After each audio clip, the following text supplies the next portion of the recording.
Everyone, and welcome to the official Roblu QR code syncing tutorial.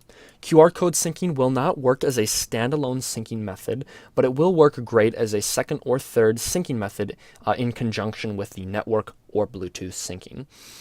QR codes do have the most limitations, right? You can only use them for transferring completed scouting data, and you cannot transfer field diagram drawings or gallery pictures. The reason is that QR codes have a very small data cap, which is about 3,000 bytes, so trying to fit in high-resolution pictures just doesn't work.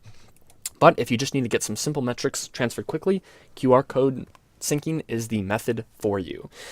So in Roblu Scouter here, I have my checkouts. I have a checkout right here that I'm ready to sync. All you have to do is tap on it, go to the gear icon, and click Generate QR Code. The QR code will get generated right here, and from there, you'll want to go into Roblu Master. You'll want to go to the Events option here, expand that, go to Settings. Under the Syncing category, go ahead and click Import QR.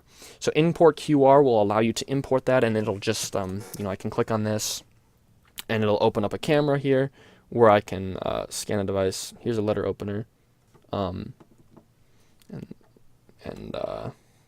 Yeah, let me just see if I can. This is the weirdest streaming thing I've done in a while now. So, let's see here. We'll open up Scouter.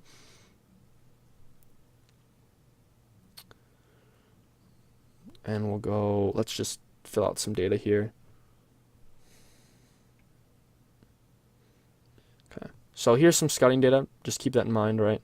We'll go ahead and I always like to fill in the text field to convince you that syncing's working. So we'll say GG, GG. We'll go up to the top here, click the icon, and click Generate QR. So this will generate it. We'll try to get a good angle on it here.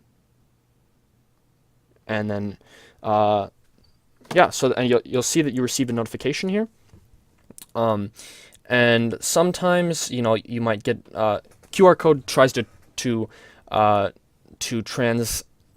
transmit as little information as possible. So you can see that the team name and team number actually didn't get synced here, but you can go ahead and tap on it, and it'll bring you to the scouting data that we just filled out. So QR code is a great syncing method if you're in a pinch. It works really fast, but like I said, it does have a couple limitations. Also, keep in mind that as soon as you import the checkout into Roblu Master, if you're using network syncing, the checkout imported from QR codes will get automatically uploaded to the server and distributed to all the Roblu Scouter devices. So just keep that in mind. Anyways, guys, thanks for watching. If you have any questions, go ahead and leave a comment in the comment section, and I'll try to respond to that. And I'll see you guys in the next tutorial video.